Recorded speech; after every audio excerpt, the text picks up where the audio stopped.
एका आक्रमक नेतृत्वाचा सन्मान आहे, एका धीर गंभीर निष्ठावान नेत्याने ज्याला बॅटन म्हणतात, म्हणजे झेंडा आता जयंत पाटील साहेबांनी शशिकांत शिंदेंच्या हातात दिलेला आहे. मला वाटतं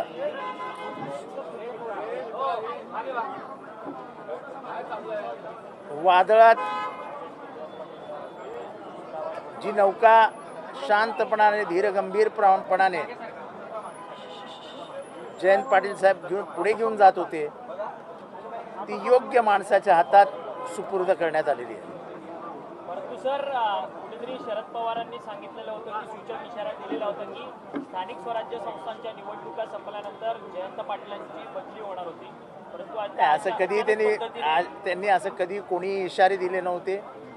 पक्षामध्ये बदल घडत असतात, योग्य वेळेला निर्णय घेण्याचं काम नेहमी शरद पवार साहेब करत असतात.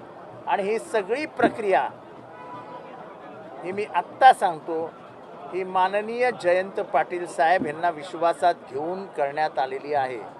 तेव्हा अफवांचं पीक उठता कामा नये. आम्ही जरी सगळ्याला साक्षीदार नसलो तर आम्हाला खूप गोष्टी आमच्या कानावर असतात. शरद पवार साहेब आणि जयंत पाटील साहेब यांनी एकत्र बसून हे सगळे निर्णय आणि सगळा ही जी प्रक्रिया आहे याला पुढे नेली. आज पहिला टप्पा पार पडला आहे, अजून पुढे जाणार आहोत. पुढे जे काय होईल ते पुढे आपल्याला दिसेलच. असं आहे की आव्हान तगडं आहे. अनैतिक मार्गाने निवडणूक जिंकण्याच्या पद्धतीला सुरुवात झाली आहे.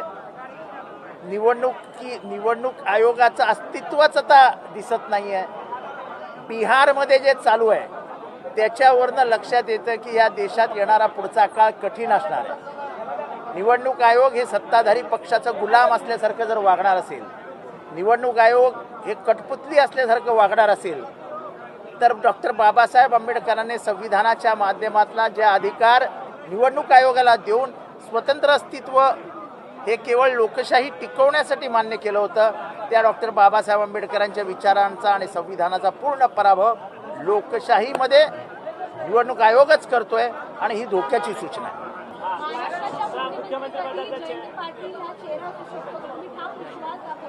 असं आहे की त्यांची एकंदर कार्यपद्धती, त्यांच्या बोलण्याचा आवाका, त्यांचं ज्ञान, त्यांचा विषय समजून घेण्याचा आवाका हे मी जवळनं बघितलं. त्यांचा शांत धीर गंभीर स्वभाव आणि निष्ठा हे बघितल्यानंतर मी गेले 30, 35, 40 वर्ष त्यांच्याबरोबर आहे. मी त्यांच्यासारखे नेतृत्व गुण फार कमी नेत्यांमध्ये महाराष्ट्रात बघितले. किंबहुना शरद पवार साहेबांबरोबर जे होते त्याच्यामध्ये मी 90 सालापासून त्यांना बघतोय. त्यांच्यासारखा नेता दुसरा शरद पवारांबरोबर नव्हता. साहेबांबरोबर निष्ठेने काम करणारा, त्यांच्या विचारांना 100% मान्यता देणारा आणि एवढ्या प्रगल्भ दुसरं नेतृत्व शरद पवार साहेबांच्या जवळ नव्हतं.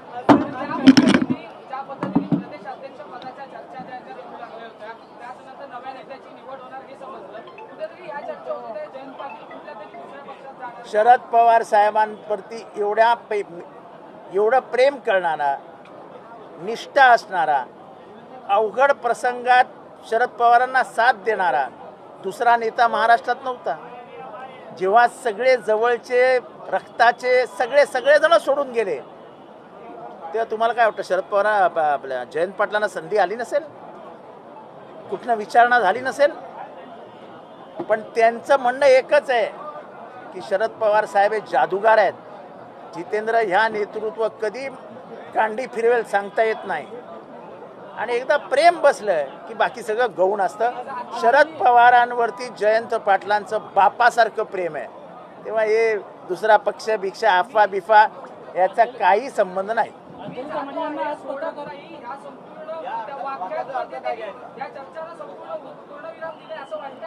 हे बघा, त्यांनी पूर्णविराम, ते चर्चाच तुम्ही लोक चर्चा करत होतात, कशाला त्यांचं नाव जोडता? तुम्हाला TRP असते, तुम्हाला महाराष्ट्रामध्ये वादळं निर्माण करायची असतात, तुम्हाला भरती आणावीशी वाटते समुद्राला, मग तुम्ही आपले पेटवत असता कांड्या, त्याचा त्यांचा काय दोष? अंजली दमाने यांना आज पत्रकार परिषदेत एक महत्त्वाचा मुद्दा त्यांचा मांडला. मागच्या जमील शेख हत्या प्रकरणात जमील शेख यांचं कुटुंबीय विरोधी पक्ष नेत्यांना भेटत होतं, जयंत पाटील देखील भेटत होतं. खून करून शरद पवार, अजित पवार आणि उपमुख्यमंत्री अजित पवार आणि उपमुख्यमंत्री एकनाथ शिंदेच्या जवळच्या व्यक्ती आहे म्हणून त्यांनी आरोप केलेले आहेत. असं आहे की प्रकरण अगदी स्पष्ट आहे.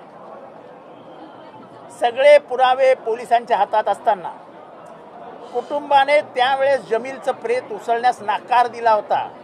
पोलीस तेव्हाही संबंधित माणसाचं नाव घेत नव्हते FIR मध्ये. FIR मध्ये नाव असताना त्याचं नंतरच्या चार्जशीटमध्ये नाव नसणं हे सगळं संशयास्पद होतं. त्याच्यावर अंजली दमाने यांनी आज बोंड ठेवलंय.